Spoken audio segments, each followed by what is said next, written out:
Moonshadow mobile, and we have created a database engine for storing time series data for the Internet of Things, IoT. So first a little primer on what is IoT, the Internet of Things. It all starts with sensors that are embedded in devices. These can be your cell phone. Your cell phone probably has dozens of sensors in it. Can be a car engine, can be your thermometer, can be a light bulb, many, many different devices. So let's look at a couple of examples. So in the medical field, you're going to have devices that are wearable, that you wear on your body. You're going to have pill bottles that are internet enabled. And those devices take measurements. They take measurements at a point in time, and then maybe a minute later or an hour later, they take another measurement. They're connected. So they're internet connected, and they can send data up into the cloud. So different example. So here is an automotive example. Car engines more and more are being equipped with sensors, many different sensors. They measure location, they measure speed, they can measure transmission fluid levels, temperature, vibration, gasoline levels, and many other things. And again, all of these devices, all of these measurements are sent up through the internet onto the cloud for storage. And those are being used by internet application providers, such as later today, IOTAS, which is basically an internet and IoT provider. So fleet management applications are then used to look at the condition of engines and even to be predicting maintenance failures in the future. Third example, so agricultural. So in agriculture, you're getting more and more devices that are placed out in the field.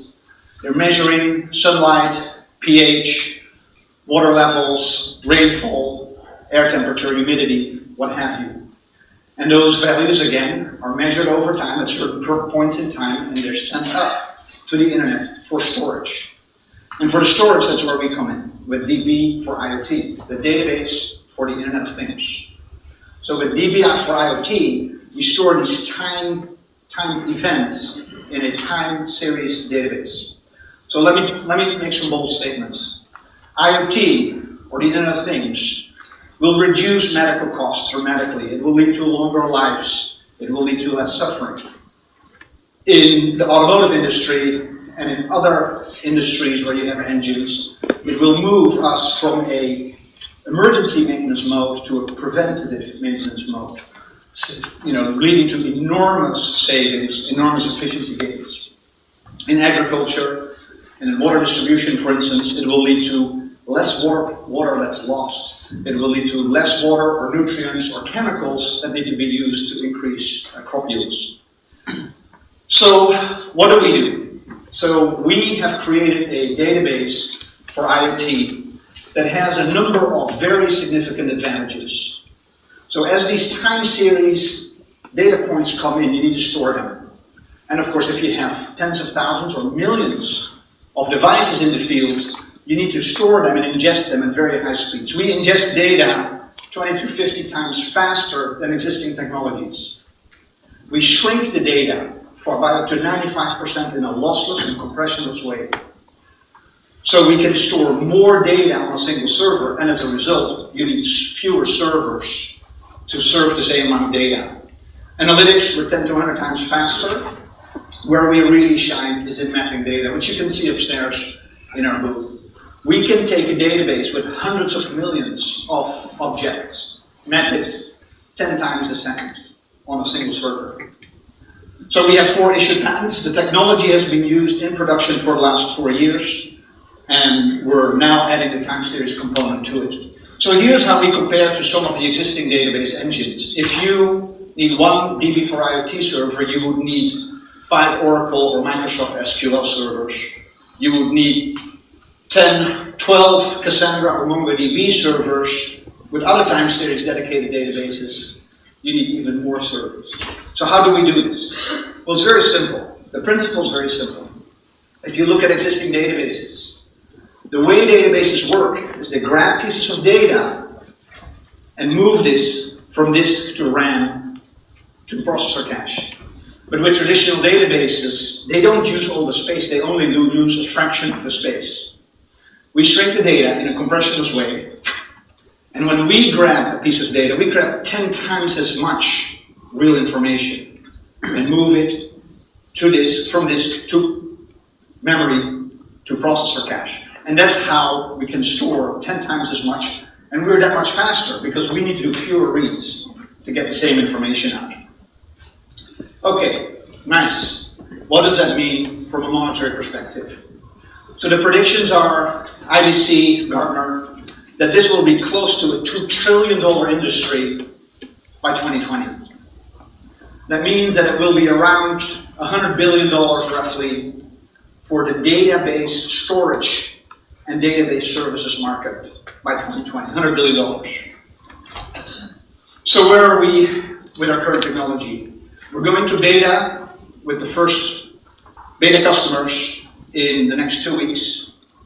We have discussions ongoing with some of the largest companies in the world. Schneider Electric, Trimble, GE, Hynix, NetApp, Novotel.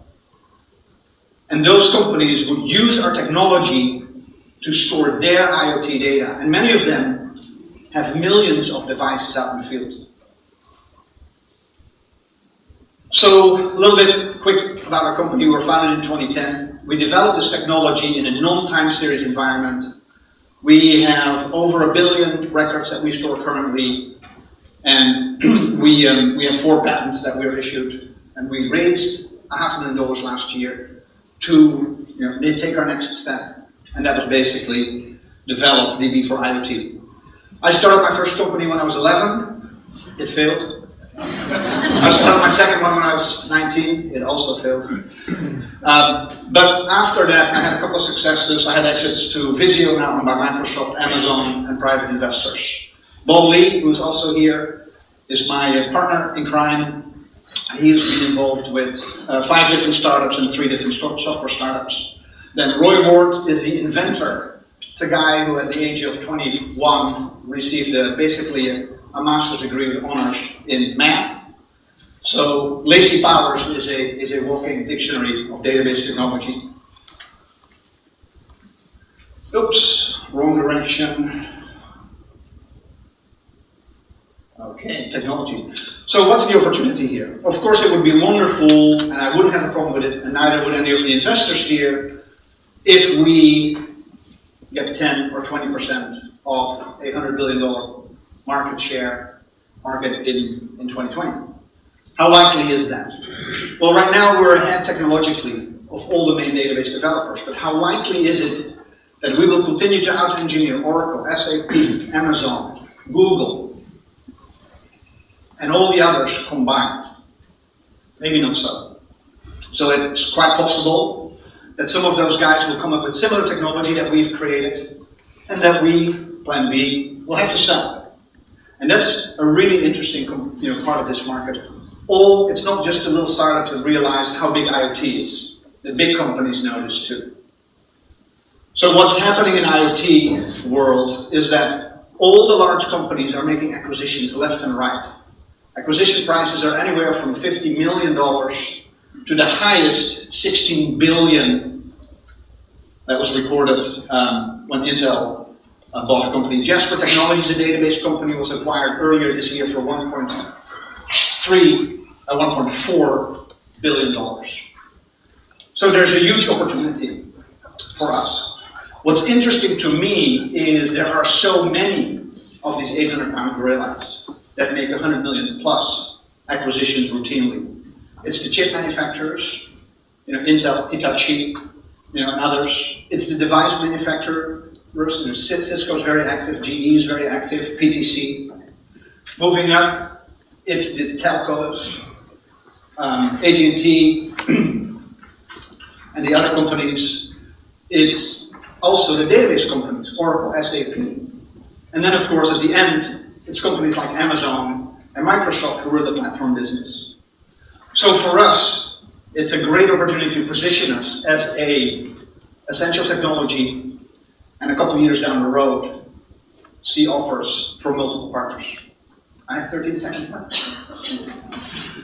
Thank you.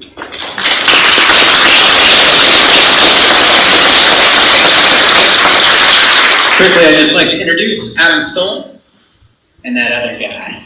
Neil Nathanson, Eimar. I love the premises underlying this business. I believe IoT will be huge. I believe those applications need database.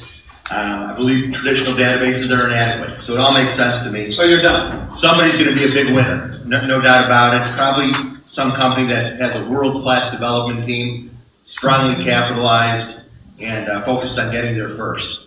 Can you do that in Eugene is my question, and if not, do you have plans to expand your development resources to other geographies? Are you from Portland?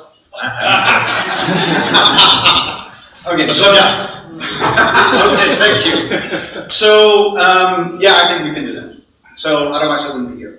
So we have, if you look, for instance, and this is interesting. So if you look in Crunchbase, you look at database engine companies or even app companies, you need $20, $50, $100 million to get started.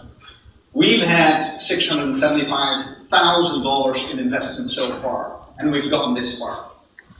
So I do realize, that 2 or 3 higher lines down the road, as soon as we land a Series A, in the next 12, 15 months, we'll have to open a corporate office because we can't find enough programming ducks anymore. Eimar, can you talk to us a little bit about how you compete for enterprise contracts with your well-established competitors, the bigger players out there? So I had a conversation yesterday with a team of people from around the world from a 25 billion euro company. And they are currently using Microsoft Azure.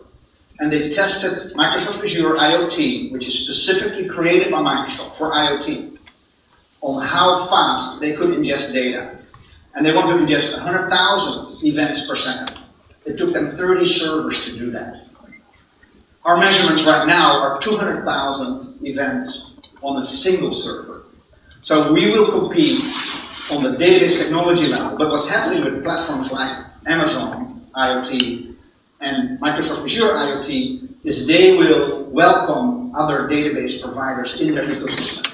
So there are opportunities for us to license our technology within Amazon's ecosystem and Microsoft ecosystem and others as the underlying database engine, because that's really what we compete. We can't compete on brand name with Amazon, not even with your investments. I can ask another. So this is just more into the broad IoT space. Do you feel in any way that adoption will be limited because of privacy concerns? No, what I feel is what's really become clear over the last 15 years is that anytime there is a choice point for consumers between privacy and convenience, they choose convenience. How many of you have a mobile phone that you have used? Can I see some hands? How many of you will not use a mobile phone because then you're disclosing your location to Apple and to your cell phone provider? I see one hand. So it's about 0.5% of the population that will not use and never will use our technology, based on pretty random, rough measurements. Can I ask one more with a minute left? Well, All right. So you made some huge, bold claims earlier on in your pitch here about how IoT will lower medical expenses and improve healthcare outcomes. Can you just dive into that a little bit and explain that? Right, so what's happening is you're taking time measurements. So what's going to happen is people will be wearing devices. You actually already are wearing devices if you have your mobile phone in your pocket. But those devices will measure your heart rate, your temperature. And as a result, when we look from the database end, and the application providers will do this, you can look at trends over time. And you can start to see, you can do trend analyses and say, okay, so I have data on 1 million people. These 10,000 people had a heart attack. What are the data patterns that I can recognize that preceded that? And as a result, we will be able, and our users will be able to predict. You basically see the same data patterns occurring, and you have a lot of information about people, and you say, hey, these people should come in. And the same is valid for engines and for a whole slew of other technologies. So I think it's going to be huge, and adaptation will be very wide. So. Thank you.